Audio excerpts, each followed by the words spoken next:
Oke, baik kita mulai saja ya. Nah, ini adalah pertemuan kedua, masih dengan mata kuliah yang sama, yaitu berkenaan dengan pengantar perpajakan atau tax principle. Nah, minggu lalu kita sudah membahas sekilas tentang sejarah perpajakan ya di Indonesia. Nah, pada malam hari ini kita membahas bagian dari pajak, yaitu fungsi pajak dan hukum pajak. Nah, jadi nanti kalau teman-teman bertanya ya kan, sebenarnya pajak itu dipungut untuk apa gitu kan? Fungsinya apa sih gitu kan? Nah, fungsinya itu kalau diatur ya kan, kalau dulu sebelum undang-undang diperbaharui ya, reformasi perpajakan terjadi, itu fungsi pajak itu hanya dua, yaitu fungsi budgeter dan reguler gitu kan, fungsi anggaran dan fungsi mengatur. Nah, seiring berkembangnya zaman ya itu berubah. Nah, saat ini fungsi pajak itu berkembang ya kan, dari yang tadinya 2 menjadi 4 ya kan. Ada fungsi budgeter, fungsi reguleran ya kan. Sampai ada fungsi stabilitas dan fungsi redistribusi pendapatan. Gitu ya teman-teman. Nah, oke, baik. Nah, untuk lebih jelasnya kita akan mengulas atau membahas secara lebih dalam tentang fungsi pajak. Nah, mengenal fungsi pajak di Indonesia ya, bahwasanya kita kan sudah tahu ya, seperti yang kita ketahui bahwa pajak itu merupakan pungutan resmi ya kan, yang dikelola oleh pemerintah gitu kan, dan diwajibkan bagi semua warga negaranya. Karena pada dasarnya pajak ini memiliki sifat yang memaksa gitu kan. Betul nggak teman-teman? Betul kan? Nah, kita udah sepakat tuh bahwa pajak itu memiliki sifat memaksa gitu. Nah, jadi ya pajak ini memiliki peranan ya.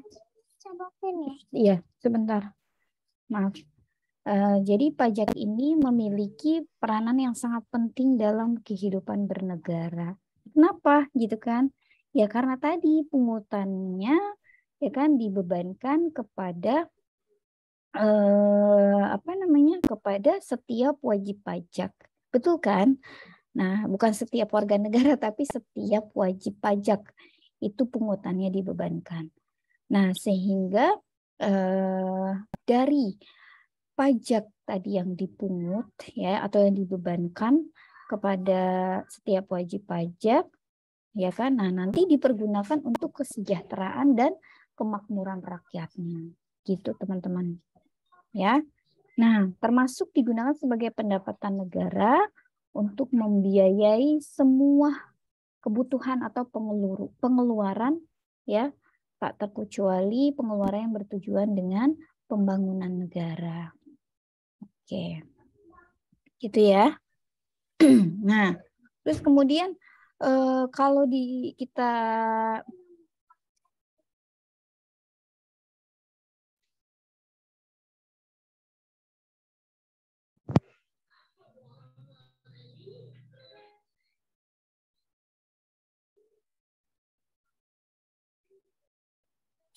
Oke, baik saya lanjut ya. Nah, kalau kita menilik ke belakang di dalam Undang-Undang KUP ya, atau Ketentuan Umum dan Tata Cara Perpajakan, di sana dijelaskan bahwa pajak gitu kan didefinisikan sebagai kontribusi wajib kepada negara yang terutang oleh orang pribadi atau badan yang bersifat memaksa berdasarkan undang-undang. Oke. Nah, dengan tidak memperoleh imbalan secara langsung dan digunakan untuk keperluan negara bagi kemakmuran rakyat. Nah, itu pajak udah jelas ya kan? Gitu. Nah, tapi ada beberapa juga para ahli menyampaikan, jadi para pakar pajak maksudnya gitu ya. Dia mendefinisikan pajak bahwa pajak itu adalah suatu kewajiban ya kan yang dibayar oleh masyarakat untuk memenuhi kebutuhan negara agar terciptanya kesejahteraan umum gitu teman-teman ya. Nah, Jadi kita udah tahu nih sebenarnya dari pajak itu ya kan diperuntukkan untuk apa, sehingga kita sudah paham sebenarnya fungsi dari pajak itu sendiri. Oke, nah sebelum saya membahas lebih dalam tentang fungsi pajak, kita harus ketahui dulu bahwa ciri-ciri pajak di Indonesia ya, teman-teman bisa lihat di sini ya. Jadi ada ciri-ciri pajak yang perlu diketahui oleh wajib pajak. Nah, jadi gini teman-teman. Jadi gini, semua orang atau badan disebut sebagai subjek pajak, ya, gitu ya. Jadi bayi yang baru lahir itu disebut sebagai subjek pajak. Nah, jadi subjek pajak itu adalah orang pribadi, badan, warisan yang belum terbagi, dan bentuk usaha tetap lainnya atau BUT.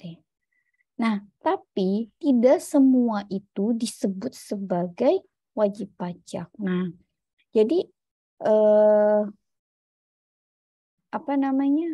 semua subjek bukan wajib pajak, tapi wajib pajak sudah pasti adalah subjek pajak. Nah, wajib pajak ini apa? Bahwa wajib pajak ini adalah orang yang sudah mendaftarkan diri, sudah memiliki NPWP, ya, sudah memiliki penghasilan, ya kan, sehingga dia sudah memenuhi untuk kewajiban perpajakannya. Itu mulai dari menghitung pajaknya, ya kan, menyetor pajak terutangnya, dan melaporkan pajak terutangnya. Ingat ya, kalau setor itu ke kas negara ya, atau bisa melalui bank persepsi yang ditunjuk oleh Menteri Keuangan. Boleh juga di kantor pos dan giro, atau bisa juga di pembayaran-pembayaran ya yang memang ditunjuk oleh Menteri Keuangan. Sekarang kan banyak ya pembayar Indomaret, Alfamart gitu kan, sudah bisa melakukan pembayaran pajak seperti itu.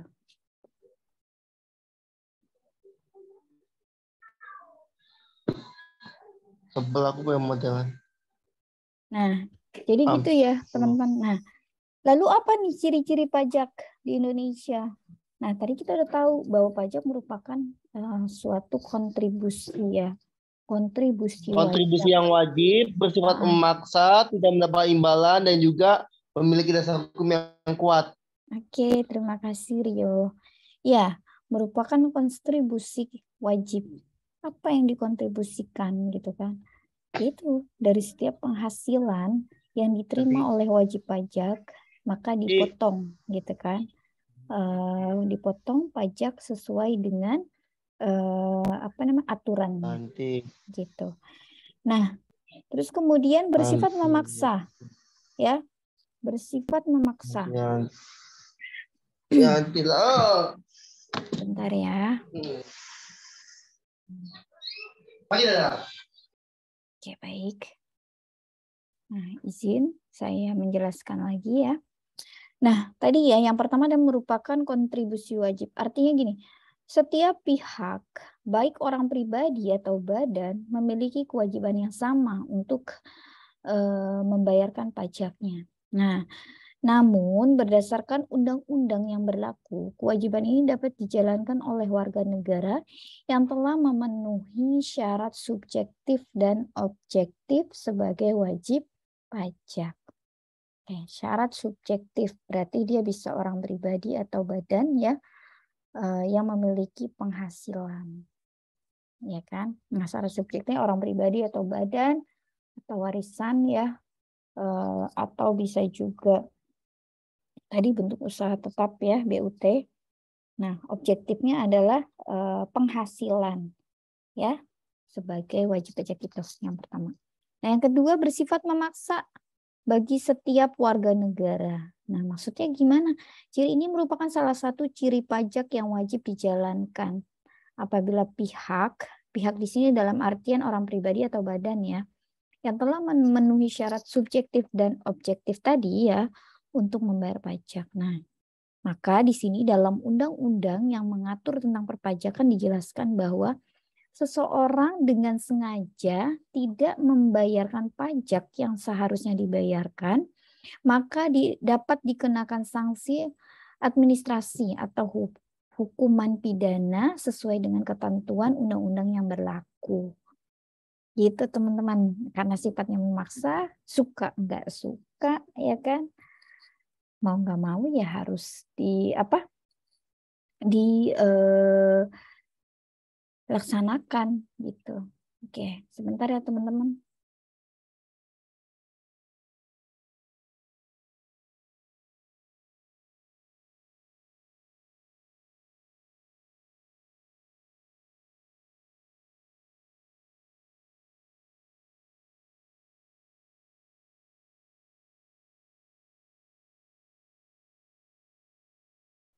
Oke, mohon izin teman-teman minta waktunya 5 menit. Ini ada mahasiswa mau minta tanda tangan untuk skripsinya.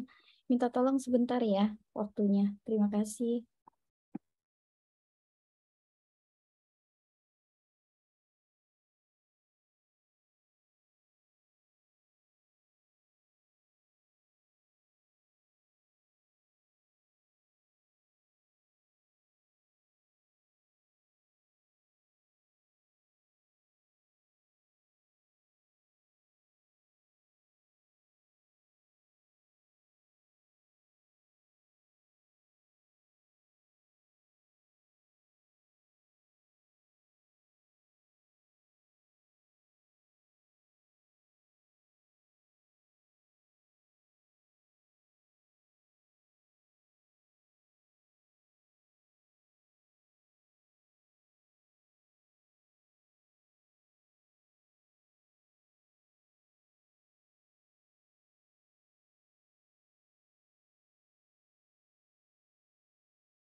Oke, baik. Ini siapa yang coret-coret? Oke. Mohon maaf ya. Nah, saya lanjut ya teman-teman. Nah, nanti kalau habis waktunya ya bisa dilanjutkan dengan link yang sama. Oke, tolong dikontrol untuk tangannya ya. Ini ada yang coret-coret. Oke, baik.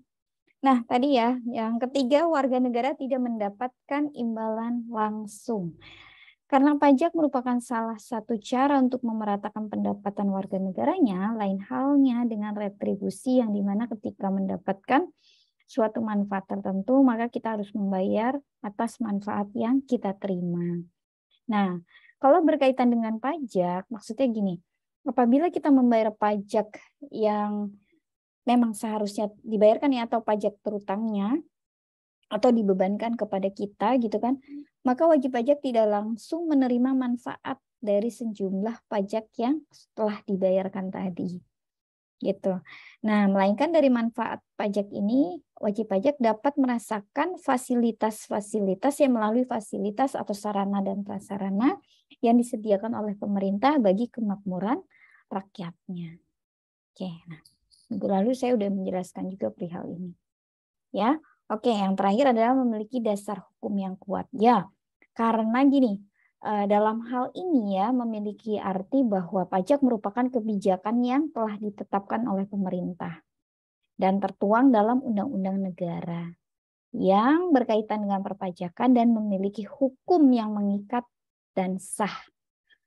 Oke, sehingga wajib pajak dapat menjalankan hak dan kewajiban perpajakannya sesuai dengan undang-undang yang berlaku dan akan mendapatkan sanksi atau hukuman pidana apabila gitu kan tidak menjalankan hak dan kewajiban perpajakannya dengan baik dan benar. Oke, nah itu yang dimaksud dari ciri-ciri pajak di Indonesia, teman-teman. Oke, sampai sini ada pertanyaan? Silakan. Sebelum saya lanjutkan. Bu, izin bertanya, Bu. Boleh, silakan Farhan. Baik, Bu, izin bertanya sebelumnya. Assalamualaikum warahmatullahi wabarakatuh. Saya Farhan Bintang dari Administrasi Publik. Sebelumnya suara saya terdengar nggak, Bu? Jelas, silakan. Alhamdulillah. Jadi gini, Bu. Kan misalnya nih, Bu, ada orang yang membeli barang dari luar negeri, namun barang tersebut tuh barang ilegal gitu, Bu ya. Barang ilegal. Nah, pastikan dia kalau dia nggak memenuhi syarat dengan membayar pajak kan akan terkena tindak pidana ya, Bu ya. Nah, yang saya tanyakan tuh, jadi gini, Bu. Misalnya si penjual ini menjual barang tersebut kepada pembeli dengan dalih cuci gudang. Tapi pembeli tersebut dia berpikir bahwa barang tersebut tuh barang tersebut tuh hasil dari cuci gudang, Bu, bukan hasil barang ilegal. Nah, sementara si penjual ini membeli barangnya dengan menggunakan barang ilegal gitu, Bu. Nah, yang saya tanyakan, kalau seperti itu, apakah si pembeli juga termasuk untuk membayar pajak, terseret juga atau tidak, Bu? Terima kasih. Oke, ini ada tangan berapa ini? Jadi maksudnya sales ini terjadi ada tangan berapa gitu. Karena tadi kalau Tangan apanya, Bu? urutannya, kan tadi katanya sebagai pembeli dia nggak tahu kalau barang itu ilegal. Nah, kan kalau ini belinya melalui apa dulu? Melalui web? Belinya melalui online, Bu. Ya. Online. Kalau online saya rasa udah ini ya, udah tersistem. Jadi dia lebih hati-hati sih ya. Nah, tinggal nanti proses penguatannya itu, proses pengeluaran barangnya itu di bea cukainya biasanya. Kalau lagi red line, biasanya agak lama prosesnya. Tapi kalau lagi green line ya, itu lebih cepat. Nah, biasanya kalau kita beli barang impor, pajak itu ditanggung oleh si buyer atau si pembeli gitu. Makanya pada saat beli barang harganya berapa, pasti nanti di apa namanya di invoice-nya ya, itu ada PPN-nya berapa, terus PPNBM-nya berapa, biaya masuk dan lain sebagainya itu pasti tertera. Nah, bicara barang itu legal atau ilegal tergantung sellernya. Sellernya, kalau saya rasa ya, kalau kita beli barang di Alibaba ya kan, itu nggak akan apa namanya, nggak akan disebut ilegal atau ya pasti semua barang itu resmi gitu, legal semuanya gitu. Pasti tinggal nanti jalurnya aja ya pada saat pengeluaran barang. Ini lagi red line atau green line gitu. Biasanya begitu yang saya pahami ya, gitu pada saat kita melakukan impor.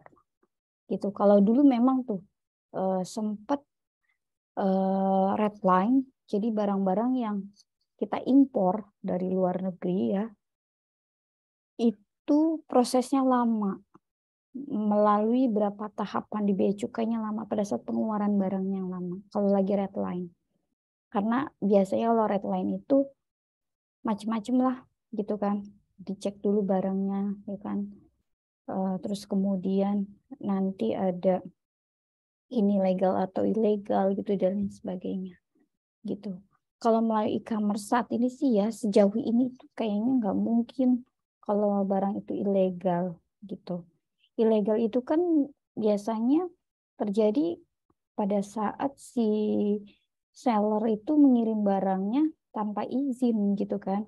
Atau bisa jadi isi paketnya apa gitu kan, tapi diinfokan apa. Nah, itu yang menjadi trouble, bisa terkendala ya untuk pengeluaran barang seperti itu. Begitu sih kalau masalah terkait bayarnya terseret atau tidak, buyer nggak tahu apa-apa gitu kan. Tapi pastinya rugi bayarnya itu, gitu. Ada kerugian yang diterima oleh si buyer. Entah barangnya nyampe atau enggak ya walau-walam biasanya sih kayak gitu. Gitu sih Farhan yang saya ketahui ya perihal impor barang. Kalau pajak sudah pasti dikenakan oleh si buyer. Gitu. Sudah Baik, Bu. dibayarkan. Izin menanggapi juga, boleh, Bu? Silakan. Jadi, gimana ya? Karena memang kasus ini tuh kenyataan, Bu. Ada di sekitar saya. Bahkan terjadi pada teman saya. Jadi teman saya ini adalah korban. Jadi gini, Bu. Dia itu membeli barang. Waktu itu teman saya, dia itu membeli barang di IG, Instagram. Lebih tepatnya di Instagram. Nah, dia itu membeli barang dengan harga murah, Bu. Nah, si teman saya ini nanya kan kepada penjual ini barangnya aman enggak? Ini barangnya barang apa gitu, kata teman saya. Lalu kata si penjual, ini barangnya barang cuci gudang kok Kak gitu, aman ini saya jamin, oke gitu kan, dijamin aman. Nah lalu Bu, pada saat pertengahan si penjualnya ini berkata kayak gini Bu, tolong ya Mas, transfer lagi uang berupa senilai segini gitu untuk masalah pembayaran biaya cukai. Nah teman saya ini bingung Bu, kok ada pembayaran biaya cukai gitu, dikirainnya teh cuci gudang kan, ibarat kata cuci gudang kan ngambil dari mall gitu kan Bu ya. Nah ini kok ada pembayaran untuk biaya cukai gitu Bu. Nah soalnya si penjual ini awalnya ngomongnya ini barang-barang cuci gudang Bu. Nah terus jadi si teman saya ini nanya kepada penjual, oh emang ini barangnya barang apa ya? Lalu kata si penjual ini barang ilegal gitu Bu, barang impor. Nah, barang itu barang itu apa ya? Apa ya namanya?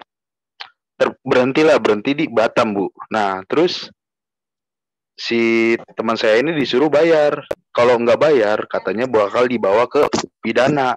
Nah, yang saya tanyakan begini Bu, kalau misalnya kasus ini dibawa kepada meja hijau ataupun pidana, apakah teman saya terlibat? Apakah teman saya harus terseret? Atau hanya si penjualnya saja? Kayak gitu, Bu. Mohon pencerahannya, Bu. Terima kasih. Oke, jadi bukan di marketplace ini ya, tapi di sosial media. Nah, ini memang Iya, di sosial media, Bu. Kita perlu hati-hati sih ya dalam menjual, apalagi kalau barang-barang kita beli dari luar negeri atau impor ya. Karena kan teman-teman harus tahu dulu nih ciri-ciri online shop. Itu kan kalau di Instagram, ini kita belajar digital marketing sedikit melenceng nggak apa-apa ya. Jadi caranya sih sebenarnya mudah. Yang pertama itu seharusnya temannya Farhan itu lihat dulu, kan bisa dari story-nya si akun tersebut atau si seller itu gitu, dilihat dari jumlah following-nya apakah wajar, terus followers-nya apakah akun-akun yang fake atau nggak jelas gitu kan. Cek juga akun-akun followersnya. Jadi kalau kita mau beli barang seller ini amanah atau tidak, ya salah satunya itu. Terus apakah like, comment, share-nya itu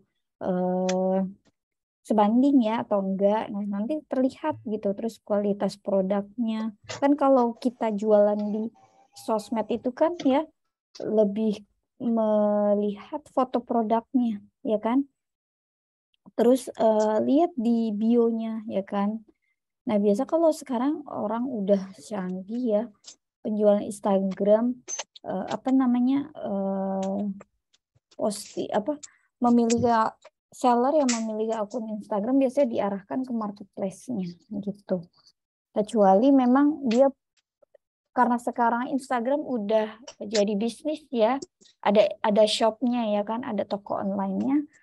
Jadi dilihat aja dari akunnya fake atau enggak gitu. Nah, itu sebenarnya sih cara sederhananya gitu. Nah, tadi kalau untuk biaya-biaya yang dikenakan pada saat pembelian barang, itu kan termasuk pajak. Memang betul, itu ditanggung oleh si buyer atau pembeli. Gitu. Nah, kalau ini mau dipidanakan, ya paling nanti si buyer itu hanya sebagai saksi. Gitu, sebagai saksi. Makanya history chatnya itu ya kan, terus kemudian history pada saat memulai melakukan transaksinya itu ya jangan dihapus dulu karena sebagai bukti. Gitu. Kalau sekarang udah gampang kok, kita laporin aja akun Instagramnya bahwa ini adalah akunnya fake atau penipu gitu kan. Kan ada cyber ya kan, di webnya cyber deh, coba deh dilaporin aja ke situ, biasanya nanti akan ditindaklanjuti gitu. Nah, makanya ini kalau kita mau beli barang secara online diperlukan kehati-hatian. Karena Instagram buat saya bukan bukannya marketplace ya, dia lebih ke sosial media. Maka memang amannya kita kalau beli barang, kalau mau kita impor ya, lebih baik di Alibaba. Ya kan, atau bisa juga di Shopee kan sekarang udah ada marketplace ya kan, Shopee, Bukalapak, Tokopedia ya kan, itu udah bisa membeli barang-barang impor ya, karena sellernya juga kebanyakan dari China gitu ya. Kalau bicara hukum lebih dalamnya paling sebatas itu, karena kan kita belum jelas hukum ini mau dikemanakan gitu, asal kuat bukti-buktinya, terus kuat sama uangnya ya kan, support uangnya, ya silakan dibawa ke meja hijau, ke bawah ranah hukum gitu. Begitu sih Farhan gitu ya. Kalau cuci gudang kan clearance Oh iya, sale. baik. Iya, cuci gudang nggak ada kaitannya barang itu ilegal atau enggak. Barang ilegal itu ya kan biasanya kan barang-barang yang black market, terus yang nggak ada izinnya, yang masuk ke dalam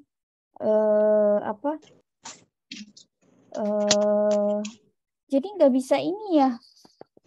Kalau clearance sale ya kan,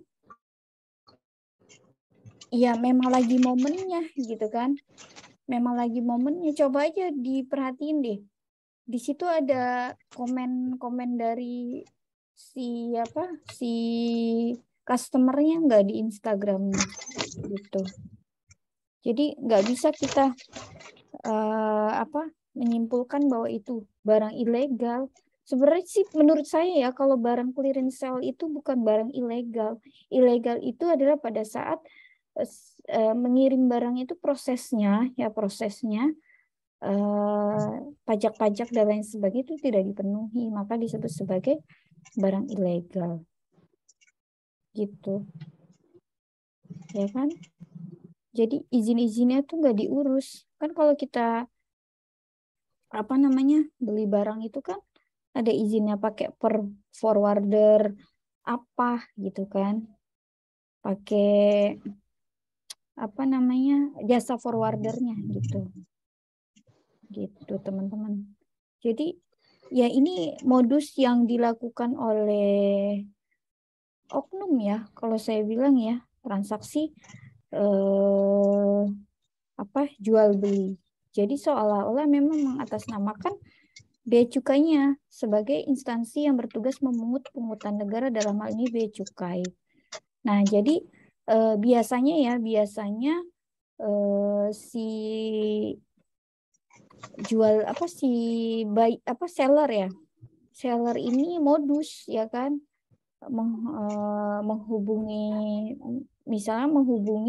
si buyernya atau customernya, ngaku-ngaku sebagai petugas bea cukai bahwa barangnya yang dibeli ilegal gitu kan, terus diminta untuk mentransfer uang ke rekening pelaku gitu.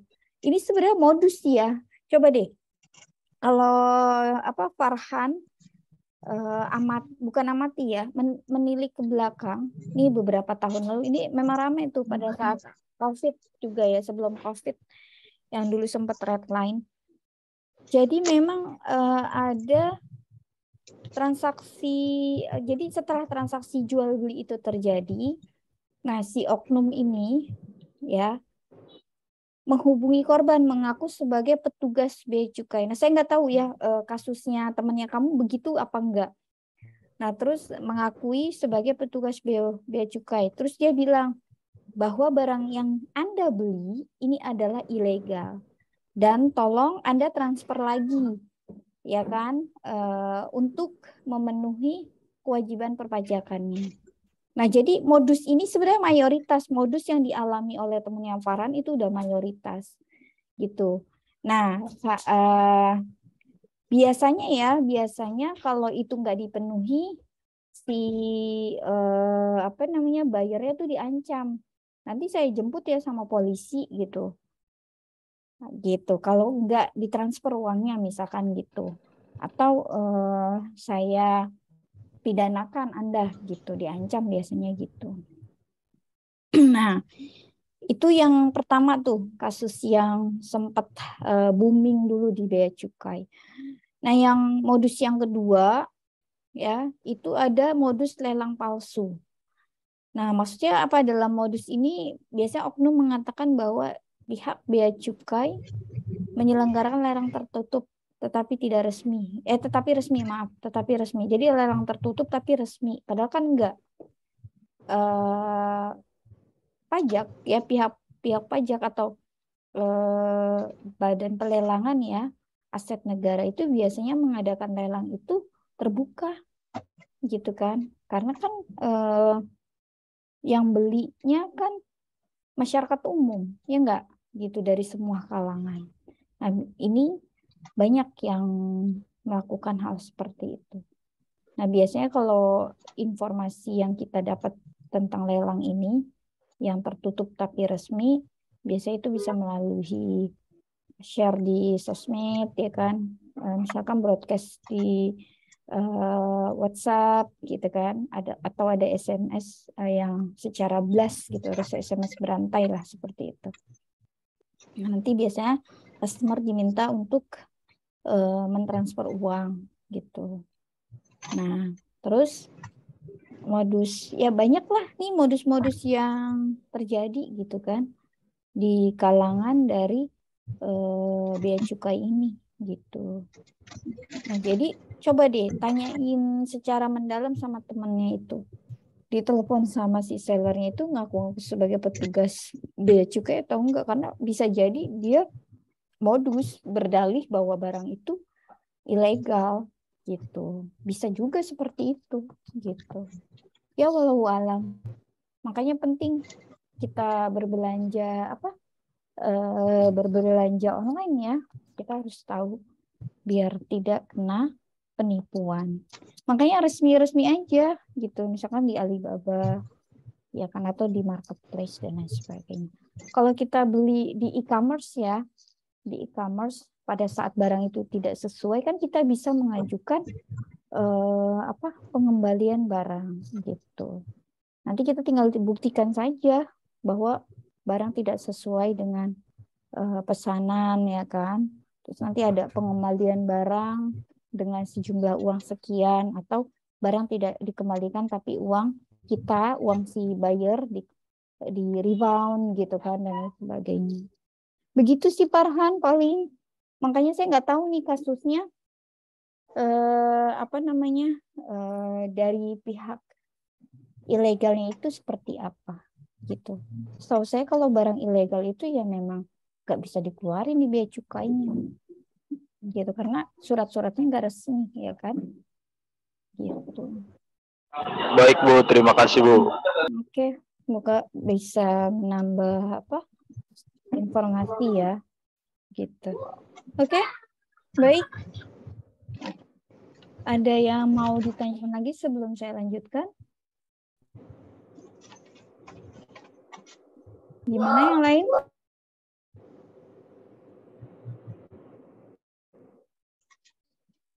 Baik Bu, terima kasih Bu atas jawabannya. Oke, baik.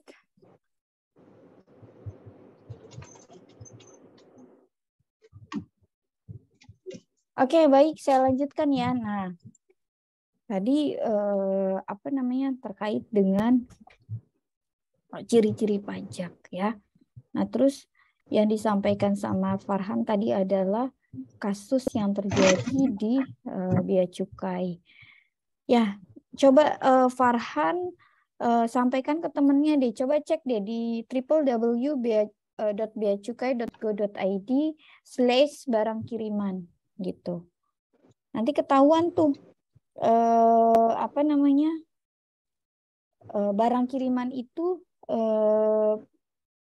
dilakukan oleh digunakan untuk penipuan ya kan, atau apa, nanti ketahuan di situ gitu ya, di Maaf Bu, itu apa namanya Bu? apa Itu tadi websitenya namanya apa Bu? www.beacukai, saya ketik aja deh sebentar,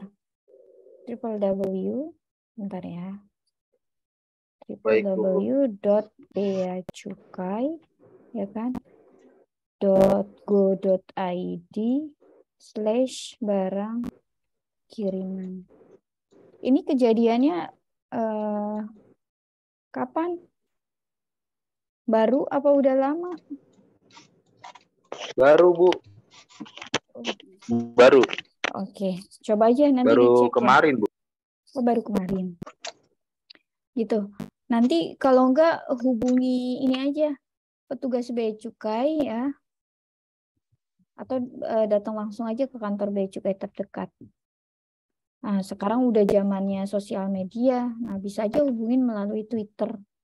Twitternya aja langsung di-mention ke bea cukainya. Ya. Oke. Gitu ya Farhan, mudah-mudahan bisa bisa bermanfaat. Ini bukan begini, maaf. Sebentar, ini salah. Baik Bu, terima kasih Bu. Ya, .go.id barang kiriman. Oke. Yang terakhir ya, yang benar itu. Oke. Baik, kalau tidak ada saya lanjutkan ya. Nah, wait.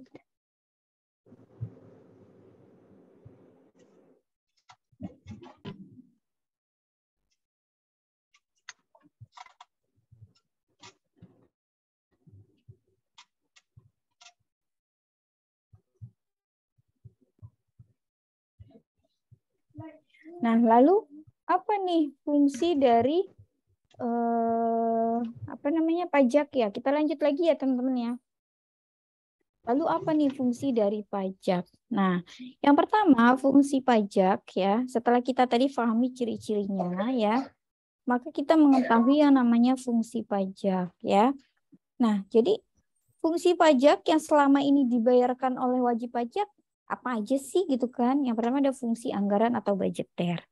Nah, kalau fungsi anggaran ini ya, karena tadi ya, pajak merupakan sumber pendapatan negara dan memiliki fungsi untuk membiayai seluruh pengeluaran-pengeluaran yang berkaitan dengan negara gitu kan.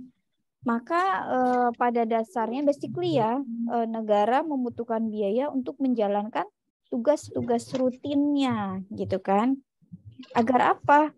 Agar bisa melaksanakan pembangunan.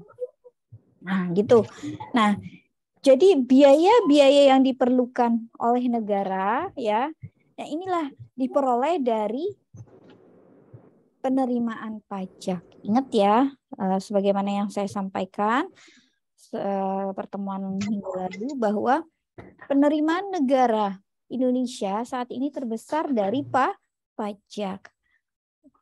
Lebih dari 80% ya penerimaan negara ini ya itu dari pajak atau bersumber dari pajak. Nah, karena pajak tadi ya digunakan untuk keperluan negara atau kebutuhan rumah tangganya negara ya, dalam hal ini ya seperti belanja pegawai, terus kemudian belanja barang ya, maintenance atau pemeliharaan ya kan, dan lain sebagainya. Nah, untuk itu ya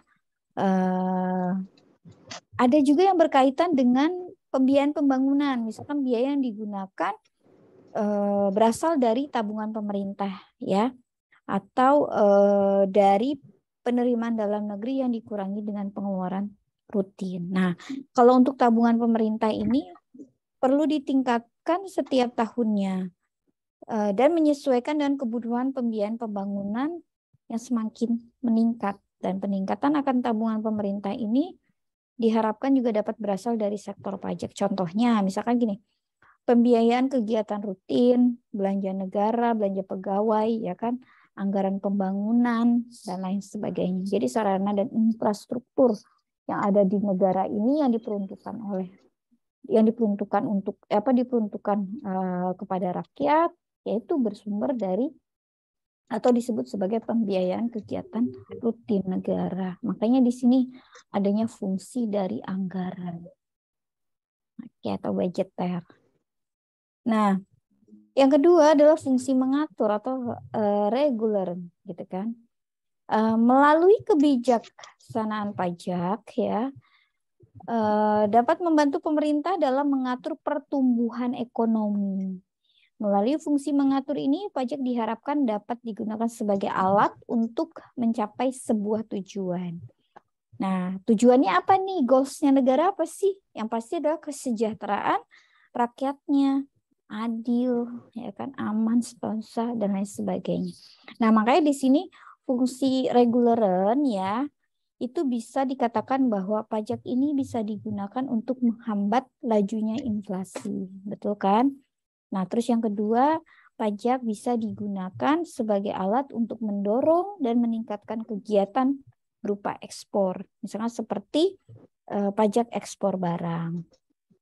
Nah, yang berikutnya ya, pajak bisa memberikan sebuah perlindungan gitu terhadap barang produksi ya dari dalam negeri. Seperti apa? Tadi ada pengenaan PPN. Nah, yang berikutnya itu adalah pajak bisa mengatur dan menarik investasi modal guna membantu perekonomian semakin produktif gitu. Nah, itu ya fungsi dari reguleran. Oke, yang berikutnya fungsi stabilitas. Nah, di sini pajak juga berfungsi ya dalam membantu pemerintah berkaitan dengan kepemilikan dana yang dapat digunakan untuk menjalankan kebijakan yang berhubungan dengan stabilitas harga-harga barang ya. Sehingga hal-hal yang berkaitan dengan inflasi dapat dikendalikan dengan baik. Nah, itu tujuannya. Nah, untuk menjaga stabilitas perekonomian negara dapat dilakukan dengan mengatur peredaran uang yang ada di masyarakat. Terus bisa melalui pemungutan pajak hingga penggunaan pajak yang efektif dan efisien. Nah, contohnya gimana? Contohnya misalnya gini. Apabila suatu negara mengalami inflasi, ya, maka negara akan menetapkan nominal pungutan wajib yang relatif lebih tinggi. Betul kan? Nah, sedangkan apabila negara mengalami deflasi, maka negara akan menetapkan nominal pungutan yang lebih rendah. Gitu teman-teman. Jadi salah satu fungsi stabilitas itu mengatur perekonomian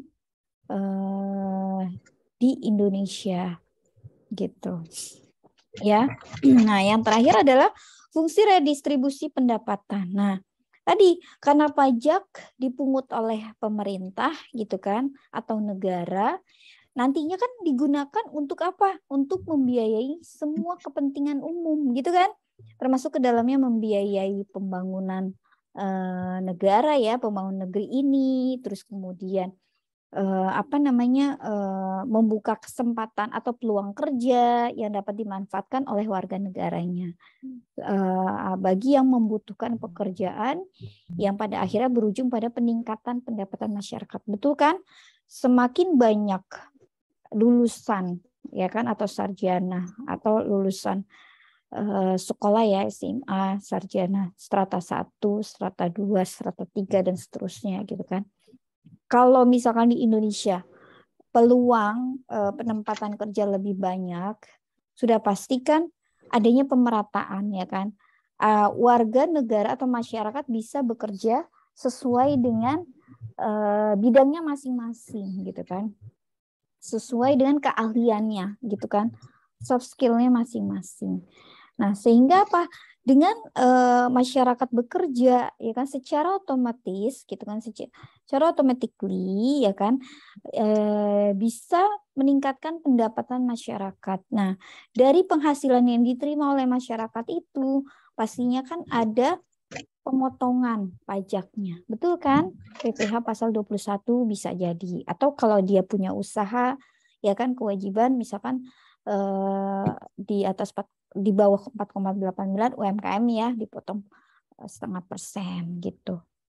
Sekarang kan penghasilan di atas 500 juta aja tidak dikenakan pajak gitu kan untuk UMKM. Oke. Nah, contohnya apa lagi nih? Nah, contohnya apabila pendapatan negara digunakan untuk keperluan pembukaan lapangan kerja baru di suatu daerah atau wilayah, nantinya masyarakat di daerah akan mendapatkan sumber penghasilan baru sehingga pendapatan masyarakat ikut meningkat. Ya. Nah, jadi itu pajak dipungut ya kan. Jadi intinya adalah pajak itu dari rakyat gitu kan. Oleh rakyat dan nanti untuk rakyat juga gitu. Gitu dari kita ya kan kita kontribusi kepada negara lalu apa yang yang sudah dikontribusikan sama negara nanti diperuntukkan lagi untuk kita tapi di masa yang akan datang. Makanya itu kenapa pajak tidak mendapat kontraprestasi secara langsung atau timbal balik asas timbal baliknya nanti gitu. Oke?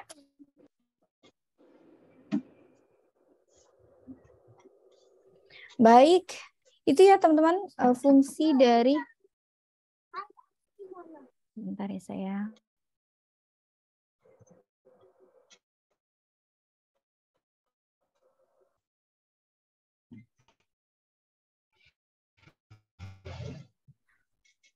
Oke, baik.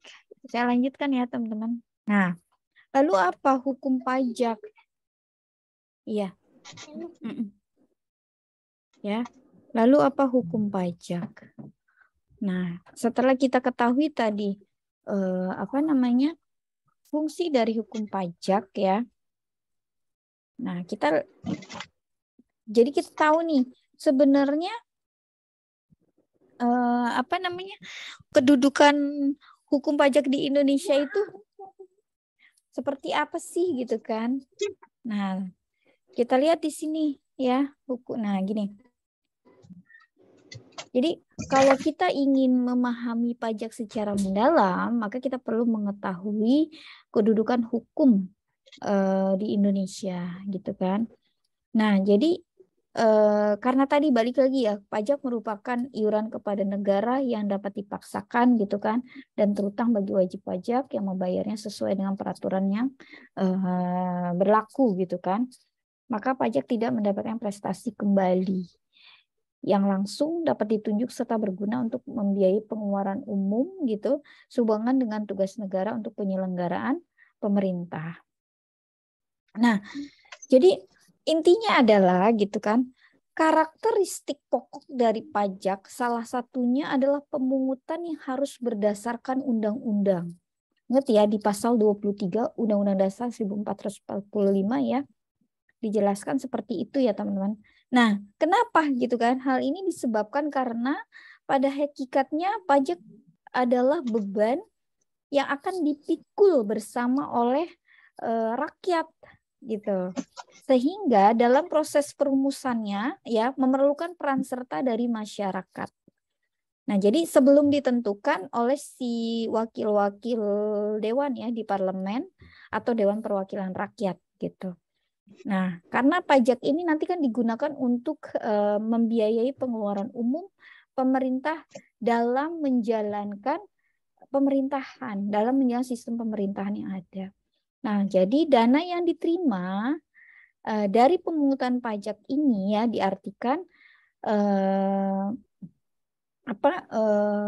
tidak pernah ditujukan untuk suatu pengeluaran khusus. Nah, makanya di sini hukum pajak mengatur memuat ya berbagai hukum, yaitu hukum pidana dan hukum tata negara. Oke, nah jadi intinya adalah hukum pajak atau tax law ya adalah suatu kumpulan peraturan-peraturan resmi dan tertulis yang mengatur hubungan antara pemerintah sebagai pemungut pajak dan rakyat sebagai pembayar pajak. Oke, makanya disinilah ada yang namanya kedudukannya ya, kedudukan hukum pajak ya, merupakan bagian dari hukum publik ya. Jadi hukum pajak di Indonesia ini menganut paham imperatif. Maksudnya apa gitu kan? Jadi karena pajak ini kan diwakilkan oleh pemerintah ya. Jadi pemerintah yang mewakili adalah DJP atau Direktorat Jenderal Pajak di bawah dari Kementerian Keuangan Republik Indonesia yang berwenang untuk memperoleh kekayaan seseorang dalam bentuk pembayaran pajak. Maka perlu dikelola dan diserahkan kembali kepada masyarakat. Nah, penyerahan ini secara tidak langsung dapat melalui pelayanan publik yang kemudian akan diperoleh dari kas negara. Nah, jadi tadi bahwa hukum pajak ini ya salah satu produk hukum dan menjadi bagian dari ilmu hukum yang mengatur antara hak dan kewajiban dari si wajib pajak itu sendiri. Artinya apa? Artinya hak dan kewajiban pajak yang nanti harus dipatuhi atau dijalankan oleh wajib pajak, ya. Atau juga dilihat dari sisi pemerintah ya. Jadi ada dua sisi di sini. Gitu. Nah, jadi hukum pajak ini tidak terlepas dari sanksi hukum ataupun wajib pajak hukum pajak itu kan tidak terlepas dari sanksi hukum sebagai konsekuensinya dalam hal ini pemerintah ya. Pemerintah itu disebut sebagai fiskus ataupun wajib pajak yang menaati peraturan pajak tersebut. Nah, jadi konsekuensi yang dimaksud ialah sanksi hukum berupa sanksi administrasi maupun sanksi pidana. Begitu ya teman-teman. Nah, jadi kalau kita lihat kedudukan hukum pajak ini, kalau di dalam Undang-Undang KUP ya, balik lagi tadi bahwa pengertian pajak ya kan adalah kontribusi wajib pajak pada negara yang terutang gitu kan oleh negara, oleh orang pribadi atau badan gitu yang memiliki sifat memaksa berdasarkan undang-undang serta tidak mendapatkan imbalan secara langsung dan digunakan untuk keperluan kemakmuran rakyat. Nah, jadi hukum pajak Indonesia yang tadi saya sampaikan telah menganut paham imperatif. Maksudnya begini, bahwa pelaksanaan pemungutan pajaknya itu ya tidak dapat ditunda. Jadi pada saat kita menerima penghasilan, maka penghasilan kita dipotong secara langsung gitu, dipotong pajak seperti itu. Nah, atau gini, pada saat wajib pajak mengajukan keberatan ya kepada Direktorat Jenderal Pajak Direktur Jenderal Pajak atau kantor pajak ya. Wajib pajak telah ditetapkan pemerintah sebelum terdapat keputusan dari Direktur Jenderal Pajak mengenai keberatan diterima. Maka wajib pajak perlu terlebih dahulu membayar pajak sesuai dengan yang telah ditetapkan. Nah, jadi inilah kedudukan hukum perpajakan di Indonesia, ada hukum perdata dan hukum publik. Nah, jadi kalau perdata itu dia menganut terkait hubungan antara satu individu dengan individu lainnya. Itu hukum perdata. Kalau hukum publik mengatur hubungan pemerintah dengan rakyatnya, gitu ya.